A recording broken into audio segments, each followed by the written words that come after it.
잠언 19장에 와 있습니다. 잠언 19장에 와 있습니다.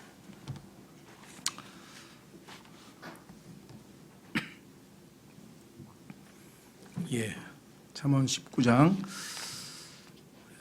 지금 지혜에서의 잠언을 지금 공부하고 있는 중이죠. 그래서 무엇보다도 핵심 주제가 지혜고, 그래서 잠언은 우리를 지혜로운 사람으로 만드시기를 원하신다. 성경에 보면 예수님 자신의 타이틀, 칭호 중에 하나가 지혜죠. 하나님의 지혜. 그래서 그 지혜이신 분이 우리 안에 들어오셔서 이미 지혜가 되셨으나, 우리나 하나님의 지혜의 말씀들로 그분을 더욱 깊이 알아가고 그저 우리에게 와 있는 예수 그리스도께서 우리 안에 그냥 머물러만 계신다면 그것이 우리에게 실질적으로 효과가 나타날 수가 없겠죠. 고린도전서 한 구절 찾고 넘어가겠습니다. 고린도전서 1장에 보시면 오늘 우리가 공부하는 지혜의 말씀들은 고린도전서 1장에 나와 있는 것처럼 예수님께서 우리에게 지혜가 되시나 그 지혜 되시는 예수 그리스도께서 실제적으로 그분의 말씀들을 통해서 우리를 지혜롭게 만드실 뿐만 아니라 지혜로운 삶을 살아갈 수 있도록 역사하신다. 고린도전서 1장 30절서부터 고린도전서 1장 30절 31절. 그러나 너희는 하나님에게서 나서 그리스도 예수님 안에 있고 예수님은 하나님에게서 나사 우리에게 지혜와 의와 성별과 구속이 되셨으니 이것은 기록된 바 자랑하는 자는 주를 자랑할지니라 함과 같게 하려 함이니라. 자, 그러니까 예수님께서 이미 우리 안에 들어와 계셔서 그분이 우리를 통해서 하나님의 지혜를 나타내시기는 하나, 우리가 아무것도 안 하고 그저 무기력하게 가만히 있으면은 이 지혜가 우리의 삶을 통해서 드러나느냐? 그렇지 않습니다. 우리가 순종을 통해서 그분이 말씀하시는 것처럼 너희는 내게 와서 배우라. 나는 마음이 온유하니 내게 와서 배우라. 그래서 그분에게 가서 배워야 우리가 점점 지혜로운 삶이 되겠죠. 그래서 그리스도인의 삶은 굳이 용어를 빌려서 설명하자면 능동적 수동의 삶이다, 이렇게 얘기를 할 수 있는데 무슨 소리냐? 신앙생활을 하는 데 있어서 다양한 형태의 애가 있어요. 예를 들면 예수님을 믿고 내가 구원받기 전에는 이 세상에서 막 살았는데 이제 정말 열심히 순종하고 정말 열심히 이 말씀대로 살겠다라고 하는 그런 능동형 인간이 있는데 의지는 좋으나 오래 가지 못합니다. 자기의 종교적 열심 때문에 쉽게 지쳐서 힘들어하고, 이렇게 신앙생활이 힘들까? 아마 그런 낭패를 경험하신 분들이 아마 여러 번 계실 겁니다. 여기 계신 분들 중에서도 그런 분들이 많다고, 저희 교회에 오신 분들 중에서도 한때 엄청나게 열심을 해냈는데 그것이 너무 지치고 힘들고 실제적인 형성이 아니었다 죄송합니다. 고백하신 분들이 여러 계셨죠. 그러다 보니까 또 다른 극단으로 가서 그래 나는 아니고 그리스도야. 그러면 내가 할 게 뭐가 있어? 아무것도 안 하면 되지. 그냥 무기력하게 아무것도 안 한 채 하나님께서 내 안에서 역사하시도록 가만히 하나님 말씀 듣고 그걸로 가만히 멈춰만 있으면은 내가 역동적인 제대로 된 열매 맺는 신앙생활을 하느냐? 그것은 또 아닙니다. 따라서 능동적인 신앙생활도 아니지만 수동적인 신앙생활은 더더욱 아니죠. 그렇죠? 그렇다면 하나님께서 우리에게 기대하시는 바 신앙생활은 어떤 거냐? 그것은 뭐냐? 하나님께서 말씀하실 때 우리 스스로가 순종함을 통해 그분에게 우리 자신을 내어드릴 때에, 그때 우리가 주체적으로 나서서 일을 하는 건 아니고 주님께 순종함으로 우리 자신의 마음과 몸을 내어드리면 하나님께서 우리의 순종을 통해서 일하심으로 역사하신다. 그러니까 우리는 수동적이죠. 왜? 하나님이 일하셨으니까. 일하시는 분은 하나님이라고 빌립보서 2장 12절에서 13절에 써 있잖아요. 일하시는 분은 하나님이셔요. 그러니까 우리는 수동적이죠. 그러나 마냥 수동적으로 아무것도 안 하고 가만히 있었느냐? 아니죠. 우리 자신을 내어드렸죠. 능동적으로 순종했죠. 그렇죠? 그래서 이것을 그리스도인의 신앙의 타입은 능동적 수동이다, 이렇게 얘기를 했습니다. 가장 대표적인 예가 마리아입니다. 마리아라고 하는 분은 아시다시피 갑작스럽게 젊은 시절에 천사가 나타나서 지금 요셉과 정혼하고 조금 있으면 혼인을 해서 이제 부부가 될 상황인데 결혼도 아직 안 한 상태에서 느닷없이 성령님께서 너를 통해서 이 한 아이를 잉태하고 아이가 나오면 그 이름을 예수라 하라, 이렇게 해서 엄청난 선포를 받았죠. 이것을 우리가 보통 뭐 신앙적인 용어로 수태고지라, 수태를 전달받았다, 수태고지라고 하는 엄청난 사건 앞에서 그 마리아는 주의 계집종이오니 주의 말씀대로 될지이다. 다시 말하면 그 순간 자기가 만약에 처녀로서 자녀를 낳으면 또 임신하고 잉태하게 되면 또 자녀를 낳게 되면 그것이 가져올 사회적인 평판, 수치, 그다음에 심지어는 죄인으로 몰려서, 왜냐하면 간음을 하지 않고서 어떻게 처녀가 아기를 낳겠는가, 그와 같은 모든 것들을 다 알고 있었음에도 불구하고 전능하신 하나님의 약속의 말씀을 믿고 주의 뜻대로 되기를 원합니다 하고 자신이 순종하겠다는 의지를 나타냈습니다. 그래서 자기 의지를 나타냈지만, 그러면 마리아의 능력으로 아내 예수님께서 잉태되신 거냐? 그것은 당연히 아니죠. 성령께서 그 순종을 받아들여서 우리 안에서 역사하셔서, 마리아 안에서 역사하셔서 잉태가 된 것입니다. 여러분과 저도 마찬가지입니다. 여러분이 지금 오늘 하나님 말씀 듣습니다. 또 주일날도 듣습니다. 계속 성경을 읽습니다. 그때 여러분 마음에 내가 오늘 이 말씀에 순종해야 되겠다. 하나님께서 정말 예수 그리스도께서 너희를 용서하신 것 같이 너희는 서로 용서하라. 그래, 내가 오늘 용서 못한 사람이 누굴까? 그래서 오늘은 내가 이 말씀대로 예수님이 나를 용서하신 것 같이 하라 그랬으니까, 내가 내 개인적인 감정으로야 용서가 안 되겠지만 예수님이 나를 감정으로 처리한 게 아니라 불쌍히 여기시고 긍휼히 여기셔서 밉지만, 내가 한 짓이 아주 괘씸하지만 그럼에도 불구하고 예수님께서 자신을 생명을 내어주셔서 용서하신 것 같이, 그렇다면 나도 한번 용서해 보겠습니다. 주님 순종하기를 원합니다 라고 자신의 마음을, 자신의 의지를 내어드릴 때에 주님의 그 사랑으로 용서가 가능한 거지, 어떻게 인간이 자기에게 해코지를 하고 자기를 미워하고 한 사람을 쉽게 용서할 수 있겠어요? 그건 인간의 힘으로는 불가능한 일이죠. 예를 들면 이렇다는 거죠. 마찬가지로 주는 것이 받는 것보다 더 복되도다. 하나님께서 복을 받은 것은 분명한데 내가 더 복될 수 있는 방법이 있구나.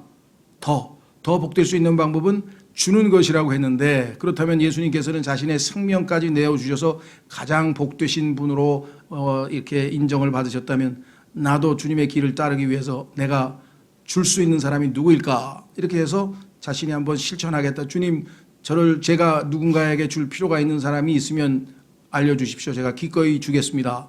그것이 물질이 되든 뭐가 됐든 간에, 시간이 됐든 아니면 어떤 방식으로든지 줄고자 하는 마음을 하나님께 의지를 내어드렸을 때 하나님께서 우리를 통해서 이 주는 사랑을 베푸는 그러한 역사를 이루실 것이다. 이것이 진정한 의미에서의 신앙생활이다. 그래서 지혜도 마찬가지입니다.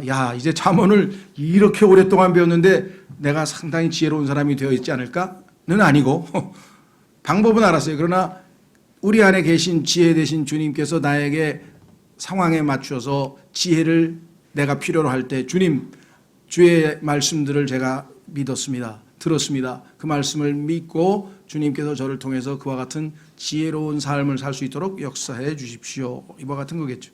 자, 그래서 우리가 예수님이 우리 안에 들어와 계신데 뭘 또 지혜를 배워요. 그렇게 생각하지 마시고, 야고보서 1장에도 후히 주시고 꾸짖지 아니하는 분에게 지혜를 구하라. 그러면 후히 주신다 이렇게 했죠. 자, 다시 19장으로 오겠습니다. 잠언 19장 1절. 가난해도 순전함 가운데 걷는 자는 입술이 비뚤어지고 어리석은 자보다 나으니라. 또한 혼에게 지식이 없으면 그것은 선하지 아니하며 발이 급한 사람은 죄를 짓느니라. 가난해도 순전함, 정직하고 성실하고 올바른 성품을 지니고 사는 것이 비록 가난할지라도 부자이면서 입술이 비뚤어지고 어리석은 자보다 나으니라, 이런 뜻이겠죠. 여기서 지금 부자란 말은 안 나왔지만 우리가 문맥으로 추정해 보건대 대조를 하고 있기 때문에 그와 같이 할 수가 있겠죠. 이 땅에 있는 사람들은 자신의 순전함, 자신의 정직함, 자신의 성실함 이런 것을 손해보거나 아니면 포기하고 타협하더라도 부유하게 살고 싶어 합니다. 그래서 다양한 형태가 있죠. 세금을 속이기도 하고 뭘 하기도 하고 약간 온갖 종류의 방법을 다 동원하기도 합니다. 예. 그리고 자기가 볼 때 저 남자 별로 성품은 안 좋은 것 같은데 엄청 부자네. 아유 그냥 접고 하자. 뭐 이렇게 자신의 순전함을 접어버리는 사람도 얼마든지 있을 수 있는 거겠죠. 그렇죠? 자, 그러나 주님은 말씀하십니다. 가난해도 물질적인 복보다는 순전함 가운데 걷는 것이 입술이 비뚤어지고 어리석은 자보다 나으니라. 입술과 순전함. 그러니까 말을 비뚤게 하고 정직하게 하지 않고 어리석은 말을 하는 사람들은 사실은 그 사람들의 그것과 비교해 봤을 때 그 사람들의 이 열매가 어떤 것인지는 우리가 충분히 알 수 있기 때문에 차라리 가난을 택하라. 차라리 아주 악을 택하느니 가난을 택하고 또 부를 택하느니 성실함을 택하는 게 순전함을 택하는 것이 훨씬 더 낫다 그랬습니다.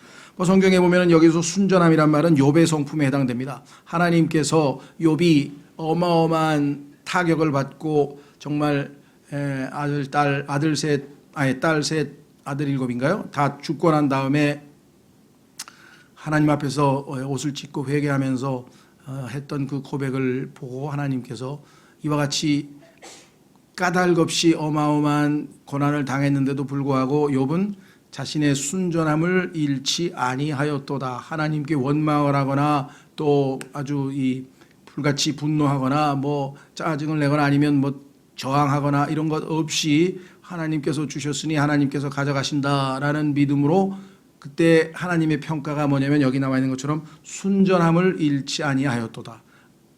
아주 순식간에 가난하게 되어버렸죠. 최고의 부자에서. 그러나 그 순전함을 잃지 않은 그 욥과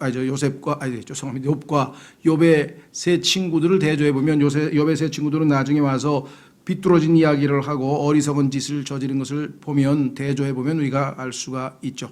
그래서 욥에게 있어서는 욥기에 보면 3번에 걸쳐서 순전함을 잘 붙들고 있는 욥에게 하나님께서 칭찬하고 또 성경 자체에도 그를 긍정적으로 평가하고 있는 내용이 나온다라는 것을 우리가 기억하시면 되겠습니다. 자, 그래서 또한 혼에게 지식이 없으면 어떤 한 혼이 있는데 그 사람에게 지식이 없으면 그것은 선하지 아니하며 그렇죠. 하나님 백성에게도 아모스에서 말씀하시기를 내 백성이 지식이 없어서 망하는구나. 자, 여기서의 지식은요. 소위 세상에서 얘기하는 백과전서식 그렇죠. 지식.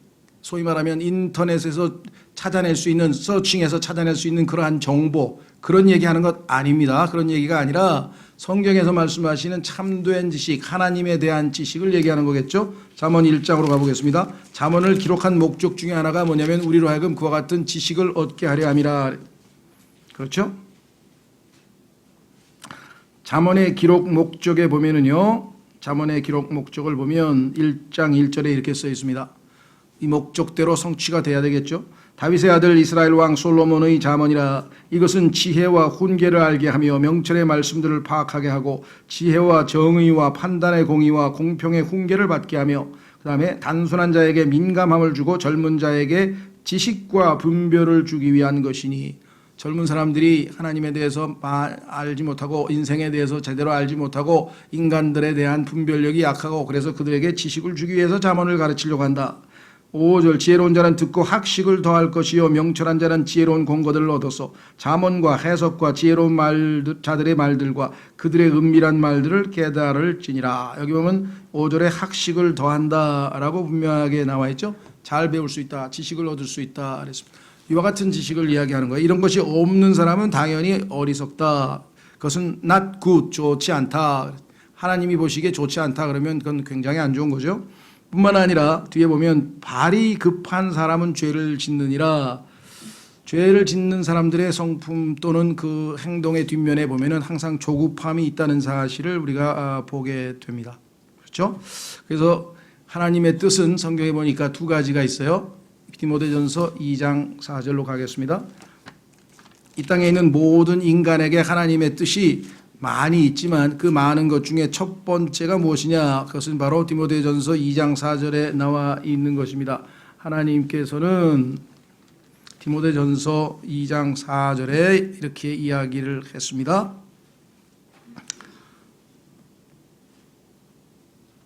그분은 앞에 나와 있는 하나님이시죠. 3절에 그분은 모든 사람이 구원을 받고 진리를 아는 데 이르기를 원하시느니라. 자, 구원을 받기를 원하신다. 그래서 누구든지 예수님을 믿기만 하면 구원을 받으니까 모든 사람에게 기회가 다 열려져 있습니다. 두 번째, 구원을 받은 다음에 이제는 진리의 지식을 얻어야 돼요. 이제껏 거짓을 많이 주워들었고 거짓을 잘못된 진리가 아닌 것들로 가득 생각과 마음이 채워져 있기 때문에 그것을 다 걸러내고 진리의 지식에 이르러야 되는데 우리는 이거를 이제 풀어서 진리를 아는 데 이르기를 원하시니라고 동사로 풀었지만 영어에는 단어가 명사로 knowledge라고 분명히 되어 있죠. 자, 그래서 오늘 19장 잠언 19장 2절에 이러한 지식, 진리의 지식이 없는 사람은 좋지 않다 그랬습니다. 그리고 발이 급한 사람은 죄를 짓는다. 오늘날 교통통신의 발달로 인해서 정말 모든 게 빨리빨리, 우리나라가 전 세계에도 빨리빨리 문화의 아주 선두주자인데요. 서양도 마찬가지입니다. 글쎄요. 제일 서양에서 그냥 빨리빨리 하는 데가 아마 어디야, 미국인 것 같아요. 이 미국에 가면 이 사람들 보면 여러분들 주식시장에서 그냥 할 때 보면 정신 하나도 없죠. 그리고 미국인들의 삶 자체도 아주 바삐 굴러가고요. 점심도 그냥 그래서 나온 게 패스트푸드 아닙니까? 빨리 먹고 또 일해야 된다. 빨리 먹고 뭘 하려고 그래가지고 이 패스트푸드라는 게 나타나가지고 또 영국도 마찬가지예요. 피쉬앤칩스라 그래가지고 그냥 점심 먹는데 10분밖에 안 걸려요. 그 사람도. 우리나라도 마찬가지죠. 가면 짜장면, 냉면 10분, 15분 안에 다 해치우잖아요. 모든 게 빨리빨리 가고 소화도 잘 안 될 것이고 하여간 그런 문화가 있는데 이것은 죄를 짓기 좋은 것이다. 그렇죠? 신중히 생각하고 조금 더 차분하게 생각해보고 이러면 죄를 안 지을 수도 있는데 그렇죠? 예.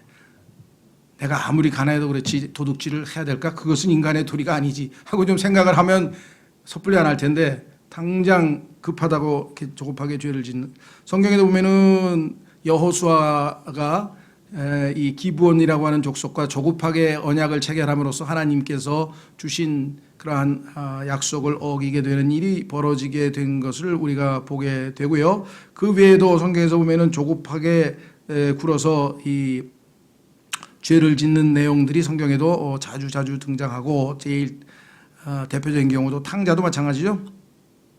아버지께서 유산을 줄 때까지 기다려야지 빨리 좀 달라고 말이야. 나 좀 어떻게 해보게. 결국은 일을 그르쳐서 참 안타까운 일이 벌어졌는데 오늘날 모든 문화적 트렌드가 이 조급함입니다. 급하게 뭘 해보려고. 그래가지고 제일 급하게 뭘 해보려고 하는 사람들이 누구냐. 출세를 해야 되니까 죽으라고 그냥 대학 들어가서 18살부터 공부했더니 그냥 23살에 검사가 됐네. 23살에 검사가 됐으니 뭘 알겠어요. 인생을 알겠어요. 뭘 알겠어요. 검사는 또 나 그래도. 판사는 또 어떡할 거야. 23살짜리가 사형 이렇게 언도해버리면 참 기가 막힌 세상에 살고 있죠. 우리도 보면 지금 그 30대 미만의 검사, 여검사 많아요. 그러니까 조급하게 어떤 인생에 있어서 뭔가 지위에 올라가려고 하거나 아주 조급하게 권력을 쟁취하려고 하거나 아니면 수단 방법을 가르치지 않아서 그냥 급하게 돈을 벌려고 하는 사람이라든가 이런 모든 사람들은 얼마 있으면 다 쇠고랑 차고 신문에 보면 나옵니다. 다. 그러니까 그렇게 조급하게 해야 될 일이 아니고 절차를 밟아서 차근차근 해야 되겠죠.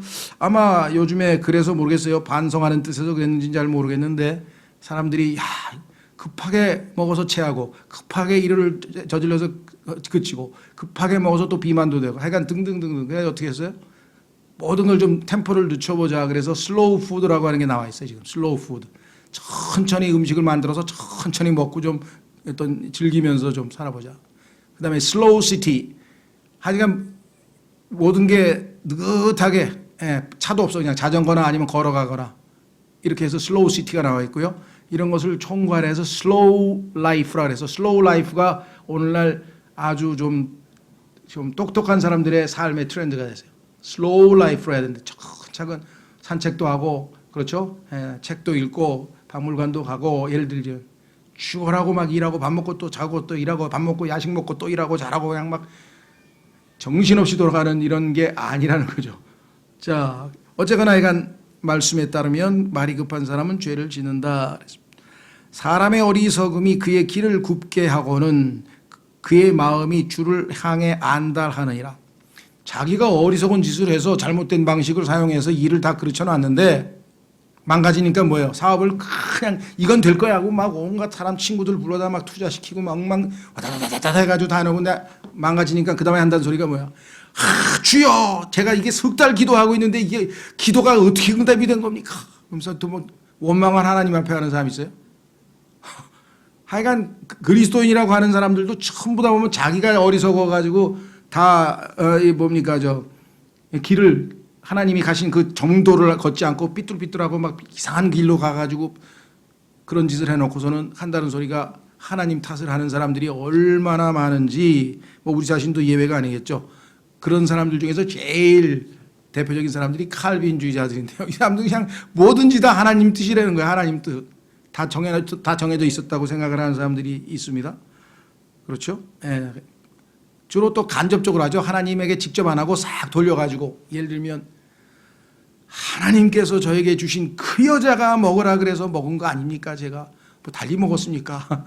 왜 선과 악의 지식의 나무를 먹지 말라 그랬는데 먹었느냐 했더니 한다는 소리가 저 여자가 먹으라 그랬습니다 했는데 뒤에다가 그런데 저 여자는 하나님이 주신 자 아닙니까? 하나님이 주신 저 여자가 먹으라 그래서 이렇게 해서 탓을 돌리는 이 사람들이 있죠. 참 오늘날도 아주 많고요. 예, 그래서 우리는 이 어리석음에 대해서 다윗은 자신의 어리석음을 고백합니다. 우리도 하나님 앞에 자꾸 고백해야 돼요. 시편 38편 5절로 가보겠습니다. 우리가 얼마나 하나님 앞에 어리석은 자인가. 시편 38편 5절.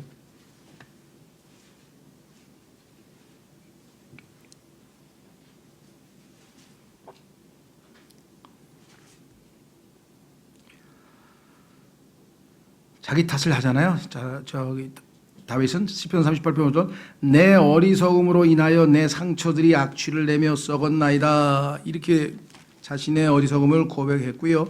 하나님께서는 또한 우리의 어리석음을 다 알고 계신다라고 성경에 써 있네요. 69편 5절로 가겠습니다. 시편 69편 5절. 시편 69편 5절. 오 하나님이여 주께서 나의 어리석음을 아시오니 내 죄들이 주께 숨겨지지 아니하였나이다. 하나님 앞에 정직하게 자기 어리석음을 고백해야지 하나님 탓을 하면서 핑계를 다 하나님 앞에 다 내면 어떻게 됩니까? 그래서 우리가 불평하지 말고 감사하는 마음을 가져야 되겠죠. 항상 감사하라 그랬죠. 그리고 근심 걱정 이것도 다 하나님 탓을 하는 것 중에 하나인데요. 그래서 그것도 아무것도 염려하지 말라 하고 빌립보서 4장 6절에 말씀하고 있다라는 것을 우리가 알 수 있죠. 제일 불평의 대명사가 누굽니까? 성경에 보니까 요나, 구약에서는 요나죠. 요나. 금방 하나님에게 불순종해가지고 한 대 얻어맞고 죽었다가 살아나가지고서는 하나님 뜻대로 했더니 자기가 원하는 대로 안 되고 하나님이 우려하던 대로 하나님이 이방 민족을 막 회개시켜가지고 기회를 주니까 막 짜증이 나가지고 내가 그럴 줄 알았습니다 하면서 하나님은 자비로우셔서 내가 저놈들 불쌍히 여겨서 살려줄까 봐 내가 도망쳤는데 그런 사람, 그런 대표적인 교수가 이 요나죠. 예. 또 그 베드로 같은 경우도 예수님께서 십자가로 가시겠다니까 주여 그리 마옵소서 하면서 뭐 하나님 앞에 예수님을 성경에 보니까 꾸짖었다고 되어 있는데 어떤 방식으로 꾸짖었는지 모르겠는데 상당한 거칠게 예수님을 막아선 것 같아요. 베드로도 뭐 이런 일들을 뭐 우리 한두 글이 아니죠. 그죠? 베드로는 또 사도행전 10장에서도 그런 짓 했죠. 이런 걸 어떻게 먹냐고 말이야. 이게 저기 뭐야 율법에서 먹지 말라 그런 걸 뭐 이건 먹어서는 안 됩니다 하면서 하나님께서 먹으라 그랬는데 하나님을 가르치고 있어 지금. 율법에 먹지 말라는데 왜 먹습니까? 율법을 만드신 분이 하나님이신데. 그렇죠? 자, 그래서 우리는 3절에 사람의 어리석음이 그의 길을 굽게 하고는 그의 마음이 주를 향해 안달하느니라. 주님에게 안달내는 것, 불평하는 것, 짜증내는 것, 이 모든 것들은 다 우리가 저지르는 죄입니다. 4절 재물은 많은 친구를 만드나. 뭐 이거 모르는 사람은 인간으로서 뭐 거의 없겠죠. 예, 달라붙죠. 만들고 싶어서 만든 게 아니야.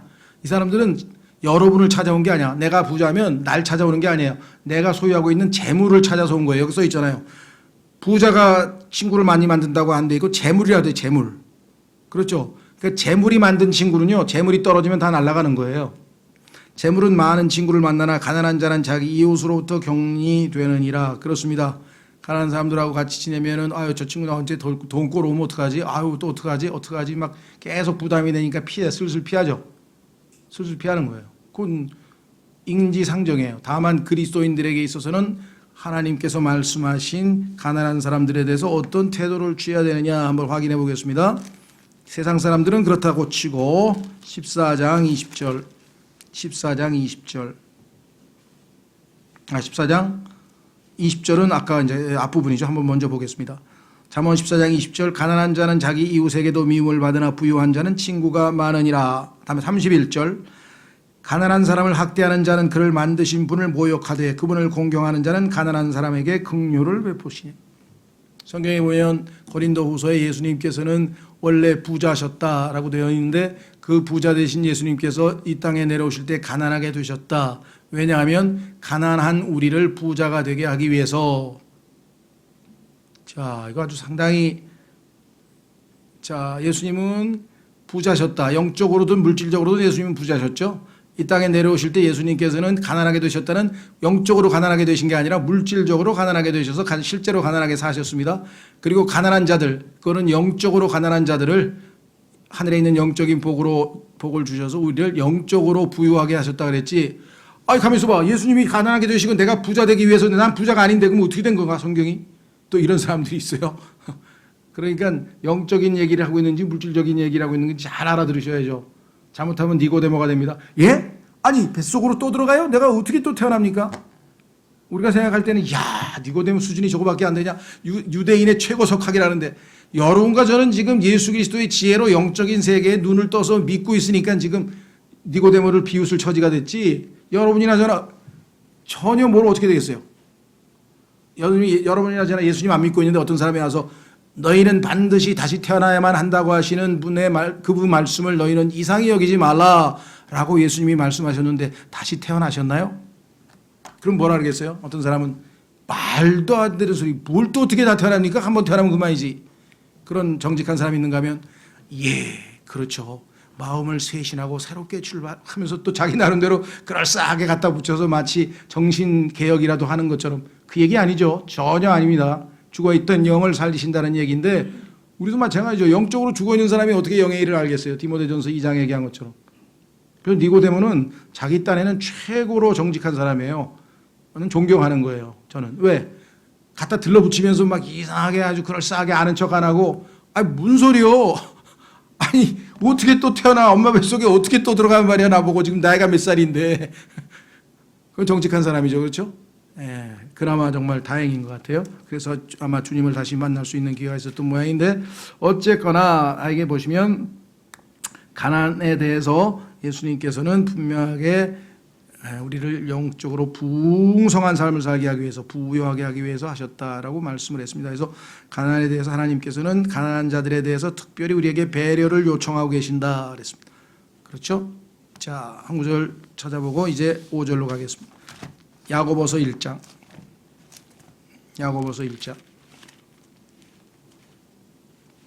여기에서 가난하다는 얘기를 직접적으로 언급을 하진 않았지만은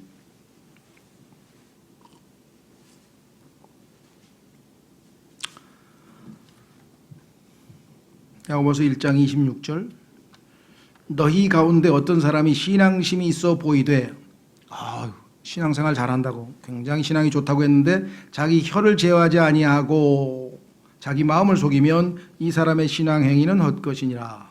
혀를 통제할 줄 알 때만 진정한 신앙이다. 27절 하나님 곧 아버지 앞에서 순수하고 더럽지 않은 신앙 행위는 이것이니 즉 고난 중에 있는 아버지 없는 자들과 과부들을 돌아보고 세상으로부터 자기를 지켜 더럽혀지지 아니하는 것이니라.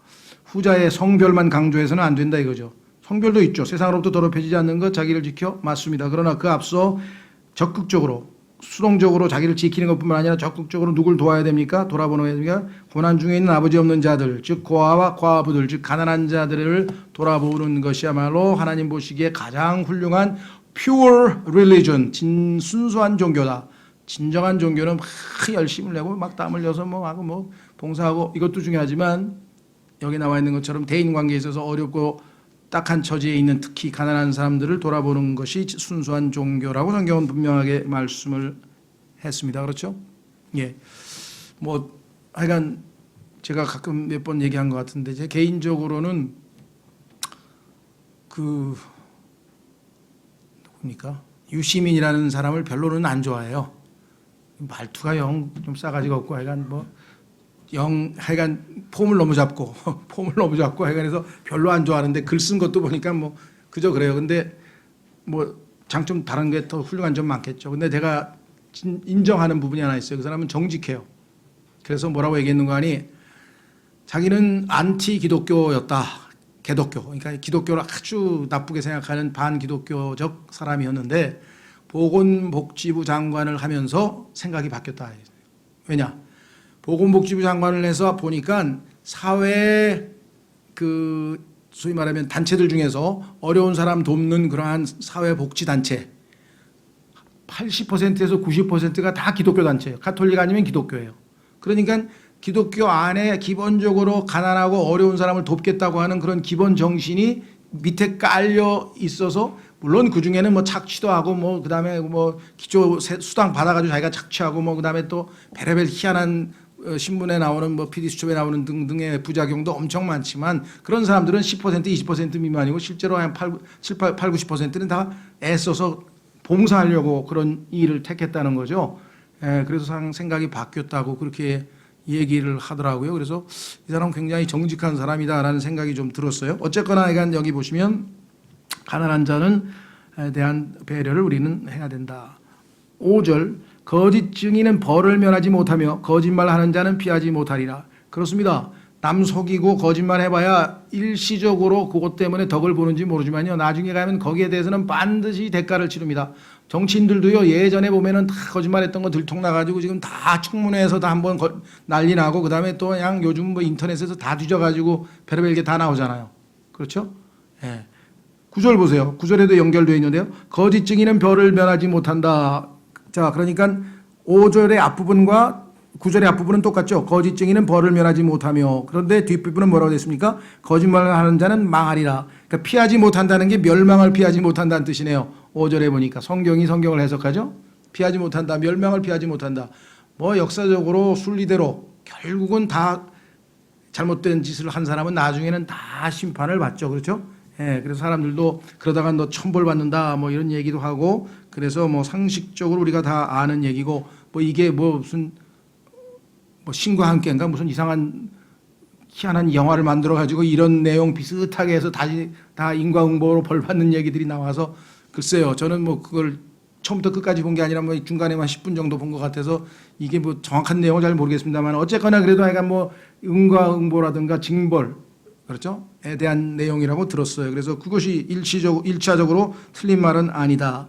더더군다나 여기서 얘기하는 거짓 증인의 제일 대표가 누구냐? 우두머리가 거짓의 아비 마귀죠. 마귀가 거짓의 아비라고 했고 이 땅에 있는 모든 거짓 증인과 거짓말하는 사람들은 마귀가 그의 아버지이기 때문에 결국은 마귀가 마지막 순간에 하나님의 영원한 멸망 가운데 불못에서 영혼을 보내게 된다라고 하는 마지막에 그런 결론을 우리가 한번 좀 본다 하면 뭐 충분히 이해가 되겠죠. 예. 그리고 그 구약에서도 보면 뭐 여러 사람이 있지만 제일 기억나는 게 왕에게 거짓말로 대언했던 시드기야라고 하는 자가 있었죠. 예. 전쟁에 나가는데 왕이 원하는 게 전쟁에 나가는 걸 원하니까 나가십시오. 폐하. 틀림없이 하나님께서 함께 하셔서 승리하실 겁니다. 하고 둘러댔죠. 그런데 미가야라고 하는 대언자는 나가면 반드시 죽습니다. 하나님께서 나에게 알려줬습니다. 그랬더니 옆에 있던 시드기야가 딱 이런데 가더니 하나님이 왜 너한테 말해? 나한테 말했는데 하면서 거짓 대언자가 아주 자기를 더 우세하게 만들어서 결국은 고난의 빵이라 그랬죠. 고난의 빵을 먹으면서 감옥에 갇혀버렸는데요. 진짜 대언자는 오늘날하고 다를 게 뭐가 있어요? 오늘날이나 어디나 보면 다 똑같죠.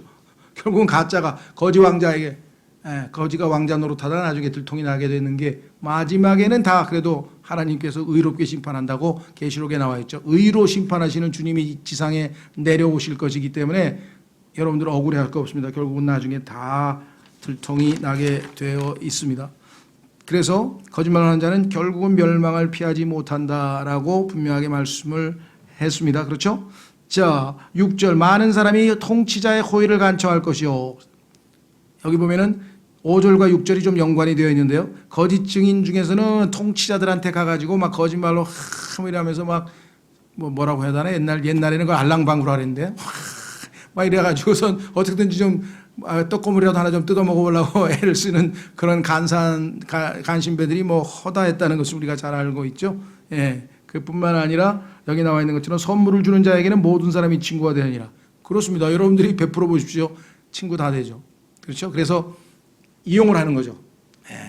자, 이게 좀 자기가 부하로 써먹을 사람들은 미리 다 선물 줘가지고 싹 몰려들게 만들죠. 그렇죠? 예. 측근을 만들 때도 보면 다 돈으로 고 삼는 거잖아요. 자, 그래서 우리는 6절, 7절 가난한 자는 그의 모든 형제들도 미워하거늘 하물며 그의 친구들이야 얼마나 더 그를 멀리하겠느냐. 그가 많은 말로 그들을 따라갈지라도 그들은 그에게서 떠나가느니라. 아까 얘기했던 것과 똑같은 내용이네요. 그렇죠? 네, 4절과 7절 그다음에 자문에 보면 뭐 한 10여 구절 정도가 계속 이 문제를 얘기합니다. 이 땅에서의 소위 말하면 아담의 정소라고 하는 것은 가진 자의 어떤 횡포, 그것이 뭐 갑질로 나타나든 아니면 아첨으로 나타나든 뭐로 나타나든 간에 하여간 그 포악성이 항상 있죠. 그래서 가난한 자는 그의 형제들도 미워하거늘, 형제들도 뭐 예외적인 좋은 가정이 있을지 모르겠습니다만 그렇지 않은 경우가 허다하잖아요. 그렇죠? 하여간 상속, 그러면 걱정부터 돼. 아유, 저 집도 싸움질 하겠네. 하도 싸움질을 해야 되니까 친하던 사람들도 그냥 상속 문제만 걸리면 그냥 막 난리를 치고 막, 근데 그것도 뭐 하루 이틀이 아니더라고요. 상속해가지고 재판하는데 뭐 5년, 6년 걸리더라고요. 그러니 그거를 그냥 서로 뜯어먹으려고 막, 자, 뿐만 아니라 그의 친구들이야. 형제도 그러면 친구들은 어떻겠냐. 다 도망가죠. 다 도망가. 그래서 영어 속담에 오죽하면 궁할 때 친구가 진짜 친구다라는 표현이 있어요. 궁할 때. 그 사람이 어려울 때 친구가 진짜 친구죠. 그렇죠? 자, 그래서 아까 우리 가난에 대해서는 언급을 하고 넘어갔습니다. 자, 그러면 8절. 지혜를 얻는 자는 자기 혼을 사랑하나니. 그렇죠. 어리석은 자는 지식이 없다고 그랬지만 아까도 얘기했지만 혼이 지식이 없으면 낮고 좋지 않다 그랬으니까 이번에는 지식이 있는 혼은 좋은 거잖아요. 그렇죠. 지혜를 얻는 자는 자기 혼을 사랑하나니. 왜 그렇습니까?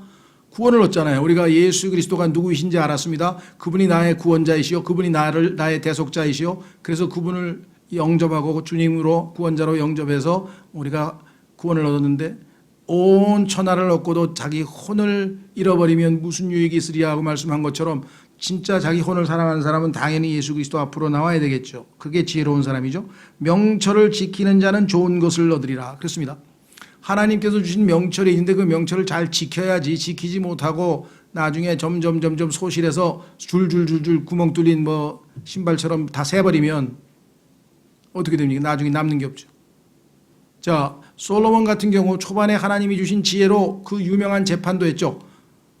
야, 이렇게 지혜로운 사람이 시바의 여인 그 여왕이 와가지고 내가 들은 것보다 훨씬 더 지혜로우십니다 하면서 그 지혜에 압도당했죠.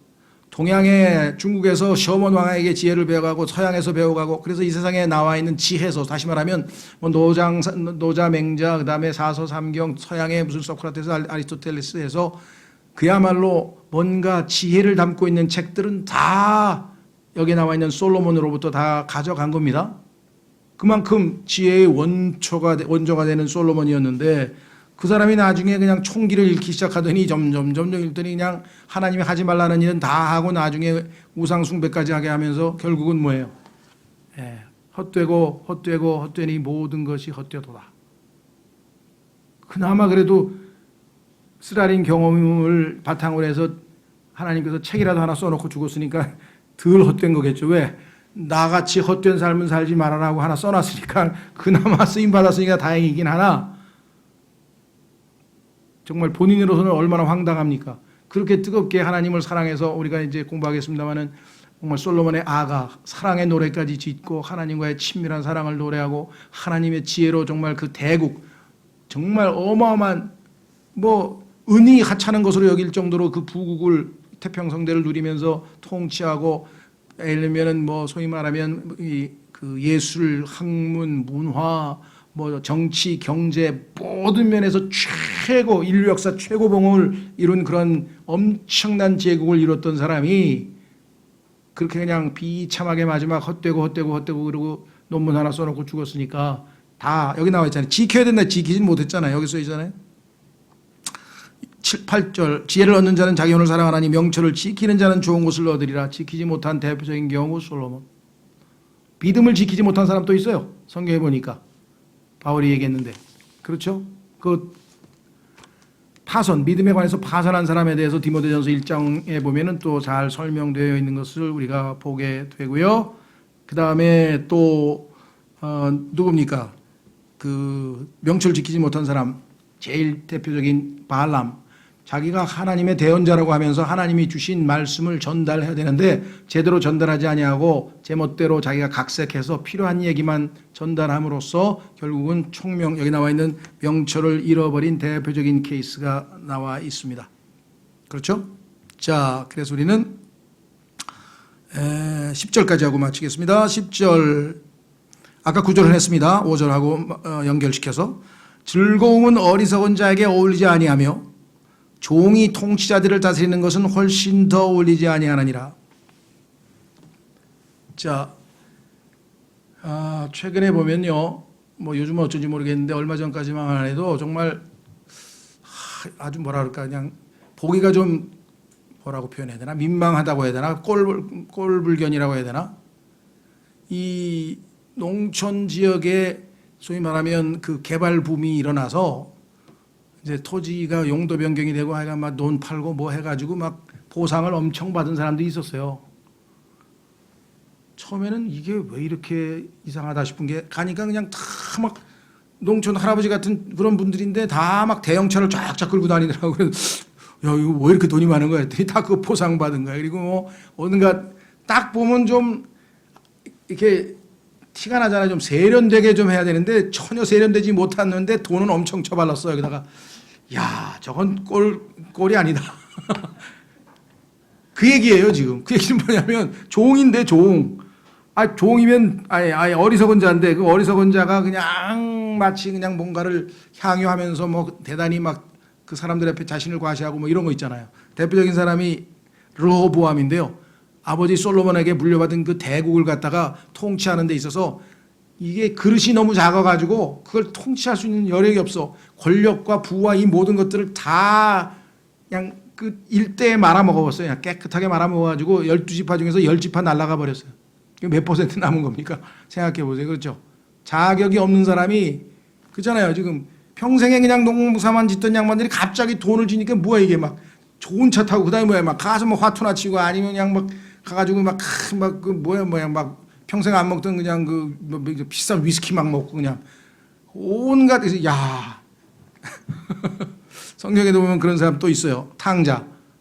탕자도 그냥 가가지고서는 실컷 즐기다가 아주 엉뚱한 일 벌어졌죠. 우리나라도 많죠. 재벌 2세, 재벌 3세 보면요.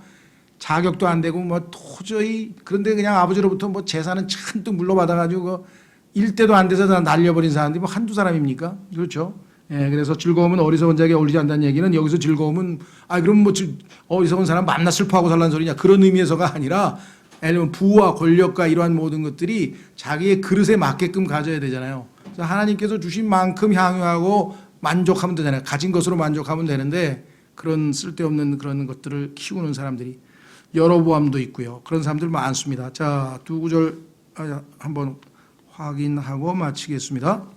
전도서 10장 7절. 전도서 10장 7절에 보면 비슷한 얘기가 나와요. 신분에 걸맞는 자신의 모습. 전도서 10장 7절. 종들이 말 위에 타고 통치자들이 종들처럼 땅 위를 걸어다니는 것을 내가 보았노라. 6절 어리석은 짓이 크게 존경을 받으며 부자들이 낮은 자리에 앉아 있도다. 하나님이 정하신 질서가 다 무너져 있는 상태를 말합니다. 이런 것들을 요즘 뭐 노조하는 사람이라든가 요즘에 공산주의 사상을 가지고 있는 사람은 역성 뭐 뒤집어 엎어야 된다 모든 걸 그렇게 생각하시면 모르지만 하나님께서 정하신 질서를 우리가 마음대로 뒤집어 엎을 수는 없는 것이고요. 자, 디모데전서 6장 하나 보겠습니다. 디모데전서 6장 1절.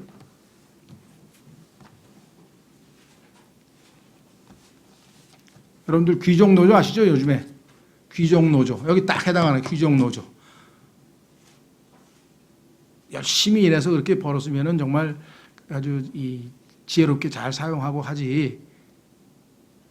자, 디모데전서 6장 1절 멍에 아래 있는 종들은 다 자기 주인들을 모든 존경을 받기에 합당한 자로 여길지니 존경은커녕 투쟁 대상으로 삼았잖아요. 투쟁 대상으로 삼을지니 거기 공산주의 커뮤니스트 바이블 공산주의 사상 담고 있는 책자에 보면 그렇게 써 있겠죠. 여기는 존경을 받기에 합당한 자로 여길지니 자기에게 일자리 준 사람이잖아요. 이것들은 하나님의 이름과 그분의 교리가 모독을 받지 않게 하려 함이라. 그렇다고 해서 그뿐만 아니라 믿는 주인이 있는 자들은 그들이 형제라 해서 그들을 얕보지 말고 오히려 잘 섬길지니라. 그리스도인들 중에서 그런 사람이 있어요. 윗사람을 대할 때 저 사람도 하나님 자녀, 나도 하나님 자녀, 우리 형제네. 뭐 형제끼리인데 뭐 맞짱 뜨면 되지. 뭐 이런 사람들이 있어요. 하나님이 정하신 질서가 있잖아요. 그러면 우리 아버지도 그리스도인이고 나도 그리스도인이고 그럼 아버지한테 맞짱 뜹니까? 하여간 이치에 닿는 얘기를 했는데 그런 걸 가르치는 사람들이 있어요. 우리 다 형제니까 그냥 맞짱 뜨자고. 이건 하나님이 정하신 천륜을 어기는 거죠. 믿는 주인이 있는 자들은 그들이 형제라 해서 그들을 얕보지 말고 오히려 잘 섬길지니라. 이는 그들이 신실하고 사랑받는 자여 은택에 참여하는 자이기 때문이라. 이것들을 가르치고 권면하라. 물론 주인에게도 합당하게 대하라고 다 나와 있습니다만은 질서가 하나님이 정하신 질서이기 때문에 우리가 함부로 손댈 수가 없는 거다 이렇게 말씀을 드리고요. 자, 그래서 오늘은 10절까지 살펴보았습니다. 다 같이 이 시간에 오늘 주신 말씀 통해서 주님 말씀 하나하나를 깊이 있게 묵상하고 이 말씀이 우리의 입술에서는 달지만 우리의 배에서는 쓰다고 하신 것처럼 잘 소화해서 실제적으로 이 땅에서 지혜로운 사람으로서 하나님을 섬길 수 있도록 도와주십시오. 다 같이 기도하겠습니다.